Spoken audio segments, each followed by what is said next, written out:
Morning, you're watching Rajya Sabha TV. I'm Tina Jha with an update of all that's happening in India and across the world this Thursday morning.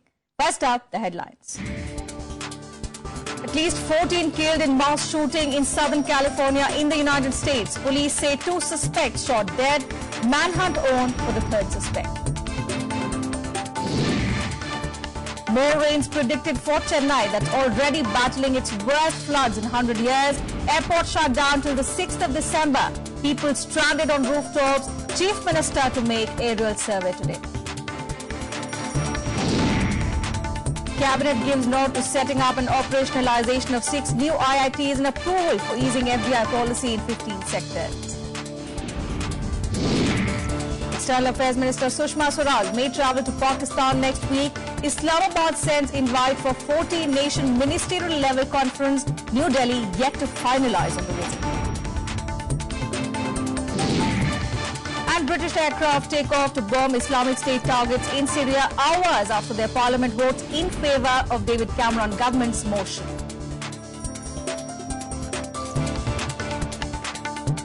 Our top focus, the flood situation in Chennai has gone from bad to worse. As more rains continue to lash the city and its suburbs, all major rivers and lakes are flowing at danger levels. The drainage system has completely choked, resulting in floodwaters entering the houses. People have been stranded at rooftops in many areas. All modes of transport remain suspended. The airport has been shut down till the 6th of December. Incessant rains have turned Chennai into a virtual island, with houses, roads, railway tracks and the airport marooned by floodwaters. Rivers in and around Chennai are flowing above danger levels, aggravating the flood crisis in the city. Thousands of people have been rendered homeless, while many are stranded at different locations. With floodwaters entering homes, people have been forced to take shelter on rooftops. Adding to the flood fury, the rising water levels have choked the city's drainage system. On flooded roads, nothing except boats are plying. The airport has been shut down till the 6th of December. The naval air station at Arakonam is likely to be turned into a makeshift airport for commercial flights. The city of Chennai is full of water. Unprecedented rains. And the forecast continues for the next 3 days also. Even the runway is underwater. And as soon as the weather clears, we plan to run bigger aircraft to Chennai to clear the pending large amount of rush which would have accumulated there, the demand which would have accumulated. The Southern Railways has cancelled more trains, leaving hundreds of passengers stranded. 7 മണിക്ക് വന്ന train രാത്രി 2:30 മണിക്കാണ് beach റോഡിലെത്തിയത്. एक साल से चेन्नई में रह रहा हूँ. अभी चेन्नई में पूरा पानी हो रहा है, बारिश होकर पूरा फुल पानी है. ऐसा बहुत प्रॉब्लम हो रहा है Chennai. Chennai's Infotech hub has also been badly hit by the unprecedented floods. Offices of many companies inundated. Outstation employees have been asked to leave the city. Rescue teams are working tirelessly to shift people to safer areas and provide food items to those stranded in their homes. The Navy has rushed INS Airawat in addition to several boats to bolster the rescue and relief efforts. Chief Minister J. Lalita is expected to conduct an aerial survey of the flood-hit districts later in the day. The centre has announced 900 crore to the state for flood relief. Other states have also announced relief funds for the rain-battered state. The government of India is arrived to the situation. The Honourable Prime Minister spoke to Madam Jayalalitha ji and assured her that the centre will extend all the support. I am in constant touch with the Defence Minister. Whatever support is required, he said, he is extending. With the Met forecasting more rains over the next 2-3 days, Chennai braces for more trouble. Tamil Nadu isolated heavy rainfall is still expected. The worst rains in more than 100 years have claimed 197 lives so far. Bureau Report, Rajya Sabha TV. मेरी अभी बात हुई है वहाँ के local authorities से और उन्होंने ये इन्फॉर्मेशन दिया है कि रात में कोई बारिश नहीं हुई है और जल स्तर भी कई इलाकों में घट रहा है. कुछ इलाकों में 2 फीट घटा है, कुछ इलाकों में 3 फीट घटा है. तो ये खुशी की बात है. और वहाँ पे हमारे 1000 से ज्यादा जवान काम कर रहे हैं और लगभग 29 टीमें वहाँ पे हैं. 7 टीमें रात में 3 बजे पहुंची हैं वहाँ पे और 29 टीमें हैं और उन टीमों की मदद से हम डाइवर्स से, स्विमर्स की मदद से हम लोगों को बचाने की कोशिश करेंगे और उन्हें सुरक्षित स्थानों पर पहुंचाने की कोशिश करेंगे. In the wake of the flood alert issued in parts of Tamil Nadu, the Chennai Corporation has released a list of emergency contact numbers for all regional zones in the city. The numbers are being displayed on your screen.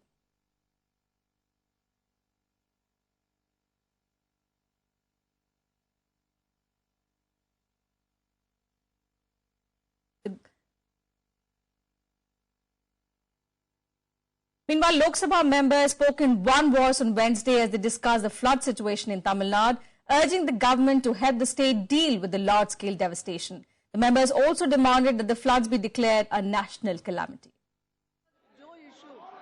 Lok Sabha members expressed their concerns over the flooding in Tamil Nadu and some parts of Andhra Pradesh during a discussion held under Rule 193.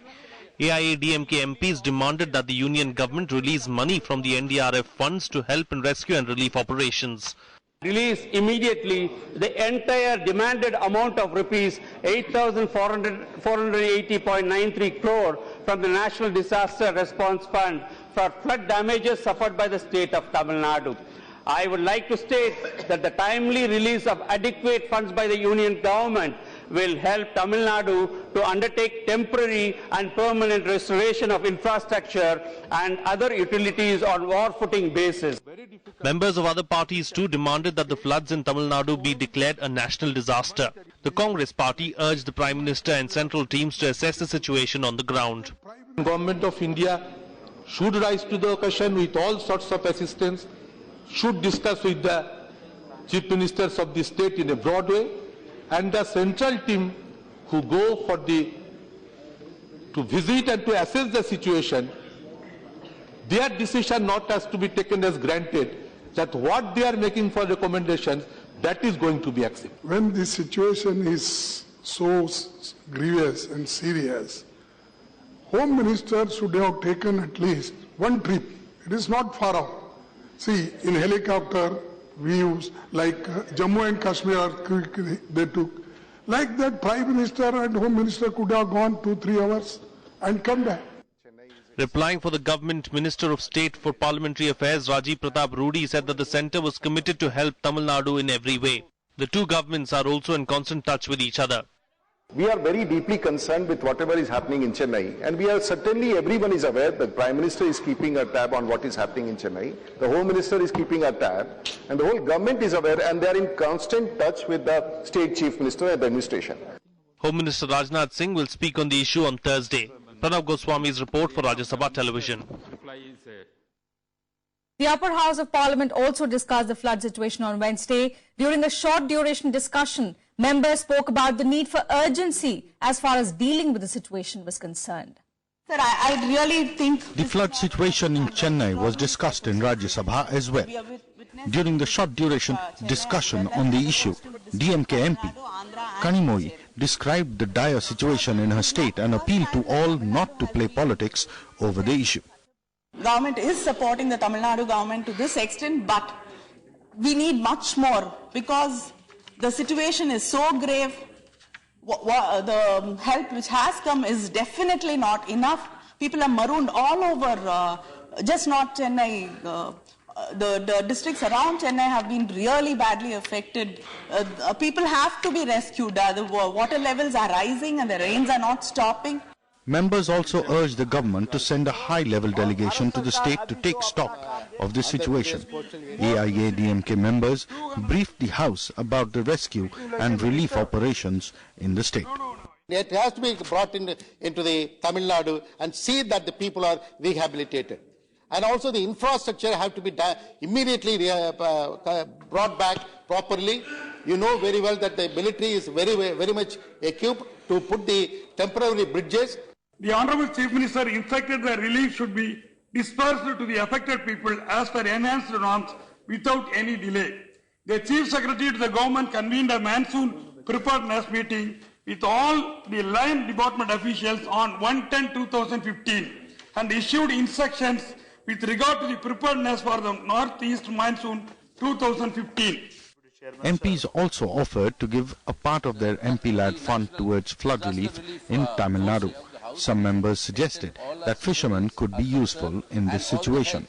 We are prepared as a party and as an MP that if the government so decides, we can allocate part of our MP-led funds to go there for our relief operations, and that I think is a decision which I'm sure all of us will agree. On behalf of my party also, we will be forthcoming, will be supporting the people of Tamil Nadu insofar as the MP led is concerned. Yes, whatever amount is fixed by the Honorable Chairman of the House, Yeah. so we'll be also supporting them. State level पर, district level पर इस तरह का coordination disaster management का होना चाहिए कि कोई भी देश का जिला उन संसाधनों से वंचित नहीं होना चाहिए जो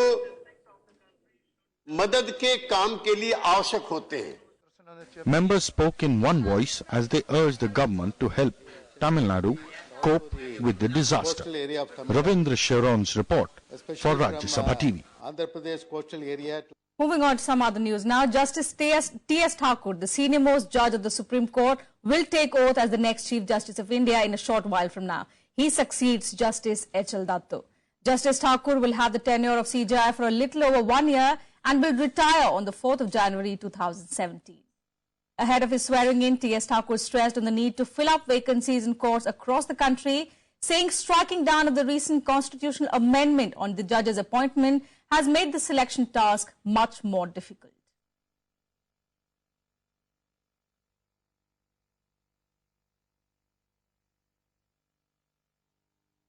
Well, with that, we'll slip into a very short break here. There's still much more lined up when we return. To stay with us.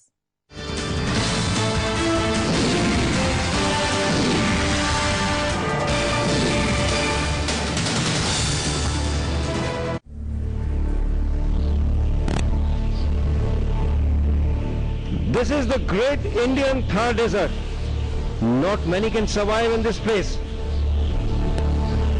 In this very special episode of the National Security Series, we see firsthand and unseen areas of sand dunes and see how BSF is guarding this difficult territory along the Indo-Pak borderline.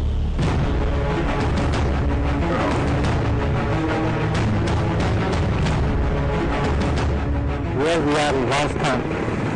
Here the vagaries of weather are so extreme that in winters the temperature goes to 0 degree, whereas in summer the temperature goes up to 50 degree. It's a blazing heat. Watch a super exclusive episode in National Security Series. BSF in Thar Desert.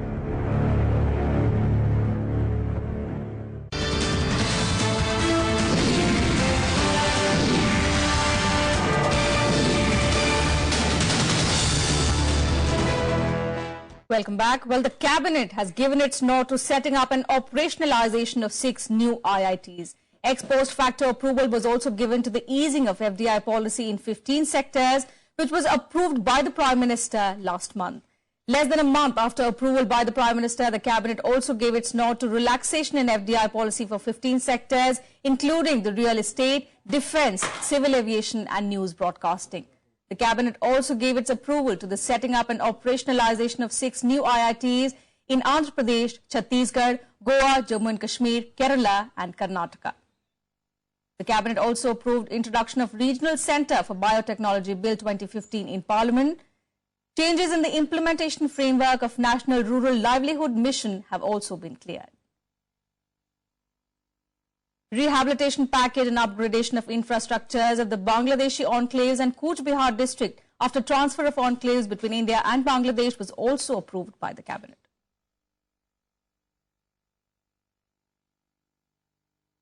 External Affairs Minister Sushma Swaraj may travel to Pakistan next week for a multilateral meeting.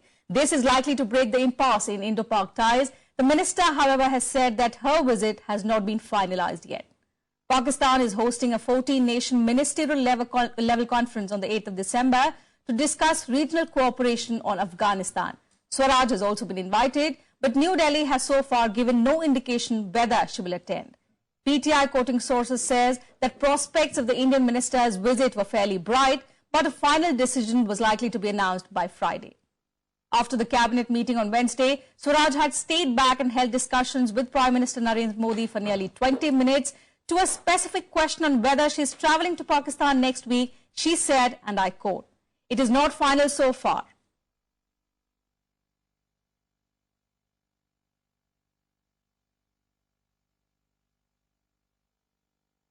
The possibility of the visit comes after Prime Minister Narendra Modi held a brief but warm chat with his Pakistani counterpart Nawaz Sharif on the sidelines of the climate meet in Paris. Sharif later told the Pakistani media that the talks were held in a good way, in a good environment. While hoping to stabilize relations with another neighbour, External Affairs Minister Sushma Swaraj met Nepal's Deputy Prime Minister Kamal Thapa on Wednesday. India has once again conveyed to Nepal to normalise the situation there politically. Meanwhile, in Rajya Sabha, a calling attention of the External Affairs Minister has been made on the situation in Nepal and the state of Indo-Nepal relations. Nepal Deputy Prime Minister Kamal Thapa met External Affairs Minister Sushma Swaraj in New Delhi. The discussion centred resumption of smooth supply of essential goods between the two countries. The supply of goods has been disrupted due to protests by ethnic communities in the Himalayan nation against the new constitution. Nepal has been facing shortage of essential goods and medicines as a result of supply crunch. Soon after the meeting, Foreign Ministry spokesperson Vikas Swarup tweeted, and I quote, Sushma Swaraj meets Deputy Prime Minister and Foreign Minister Kamal Thapa, reiterates need for urgent political solution to political problems facing Nepal.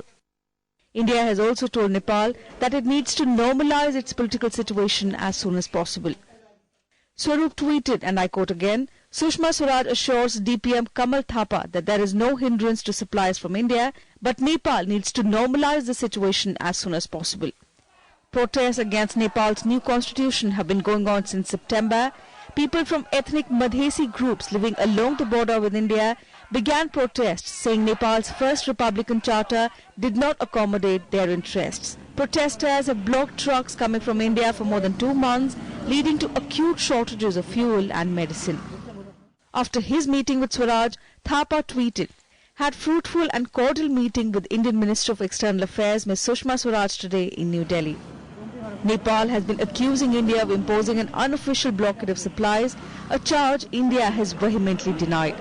India has maintained its trucks have been hampered from entering Nepal, firstly due to security concerns and later because protesters were blocking the roads. There have been several rounds of negotiations between the government, the opposition and protesting Madhesi leaders, but there has been no concrete result.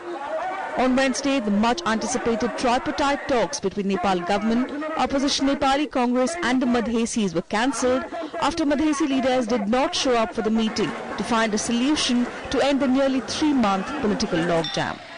Bureau Report, Rajya Sabha TV. Look now at the important news-making events through the day.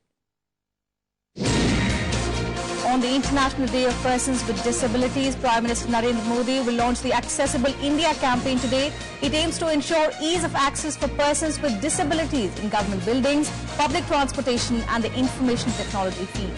On the occasion, the Prime Minister will also present awards to individuals or organizations for outstanding contributions towards the empowerment of disabled persons. The Delhi Assembly will discuss the Jan Lokpal Bill today. The bill was tabled by the ruling Aam Aadmi Party government amid protests by opposition BJP earlier this week. In protest, a delegation of Delhi BJP leaders will meet Lieutenant Governor Najib Jung today to submit a memorandum on misconduct of Assembly and illegal presentation of the Lokpal Bill.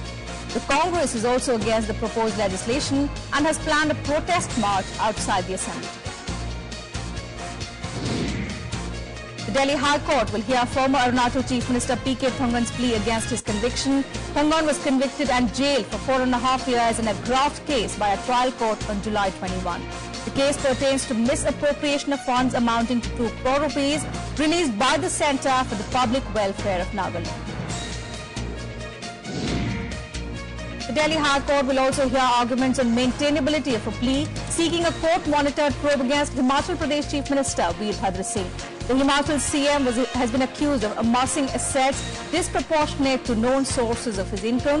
The High Court decided to reopen the issue of maintainability after senior advocate Kapil Sibal, who is appearing for the Himachal Chief Minister, said that the court had never heard them on this aspect.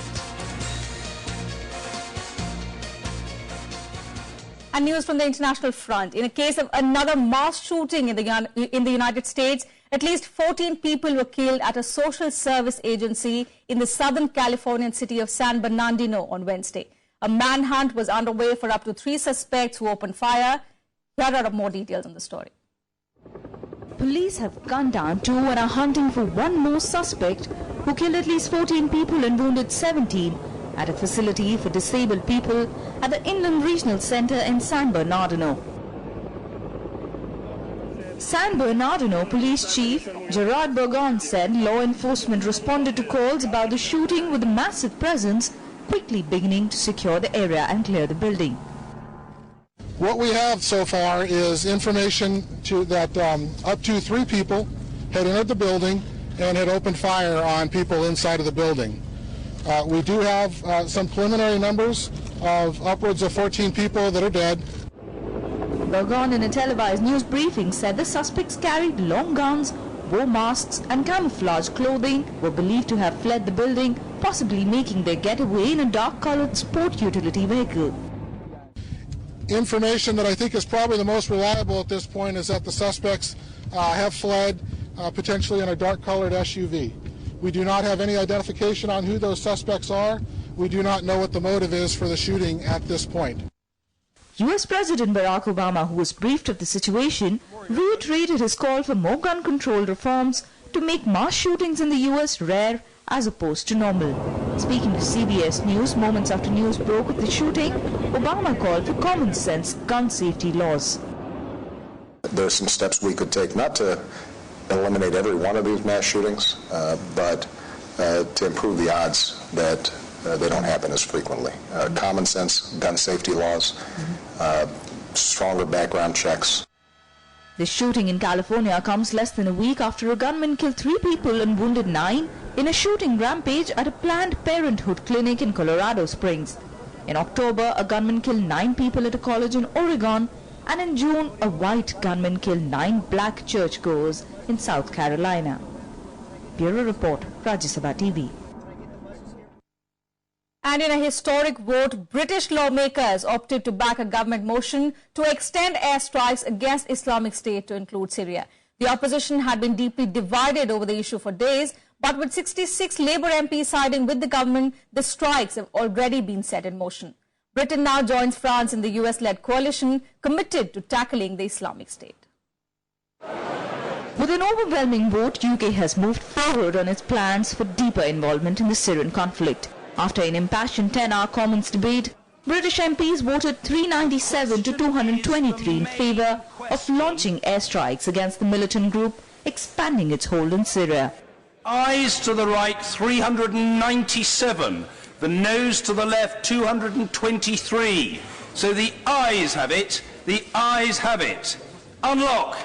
A total of 66 Labour MPs sided with the government as David Cameron secured a larger than expected majority. But he welcomed the support, saying the lawmakers have taken the right decision to keep the country safe. We're very pleased that a significant number of Labour MPs have voted with the government tonight, so that we've got a clear majority across the House of Commons in support of the action that we are now going to be taking to degrade this evil terrorist organisation. Britain is safer tonight because of the decision that the House of Commons has taken. Just 2 hours after the vote, 4 British aircrafts took off from RAF Akrotiri in Cyprus to bomb Islamic State targets in Syria. More fighter jets are on standby. Many British voters are weary of being dragged into another war in the Middle East. News of the vote was met by anti-war protesters demonstrating outside Parliament. But the November 13 attacks on Paris that killed over 130 people have only strengthened the government's resolve to fight the Islamic State. Bureau Report, Rajya Sabha TV. And in sports, after halting South Africa's unbeaten away run, India will be looking to move up the ICC Test rankings by winning the last and final Test match at the Firozshah Kotla Stadium in Delhi today. Here's more. The Indian team, which has already clinched the series after securing wins at Mohali and Nagpur, will be eyeing for the third. A 3-0 series win will propel them to the second position in the ICC Test rankings. It's an assessment that happens in every condition and in every ground. Unfortunately, in our situation, in our country, it's highlighted a bit too much, and that's a fact. Because the only thing we've been talking about is the pitch. And when South Africa won, the only thing we were talking about is how badly we were playing. India's spin troika of Ashwin, Jadeja and Mishra, who claimed 47 out of the 50 South African wickets in the series, is likely to remain unchanged for the fourth test. Meanwhile, the Proteas, who were beaten inside 3 days in both Mohali and Nagpur, will look to salvage some pride by winning the last match of the tour. However, speedster Dale Steyn will miss the match with a lingering groin injury. Well, I can confirm that Dale Steyn is not going to be fit. Dale Steyn is not playing the next game. This is South Africa's final opportunity to show why they are ranked #1 in the rankings. So far, their performance in the longest format is less than satisfactory. Bureau Report, Rajya Sabha TV. Well, that's it from us in this bulletin. My colleague Preeti will join you in a short while from now with Rajya Sabha Samachar. Do stay with us.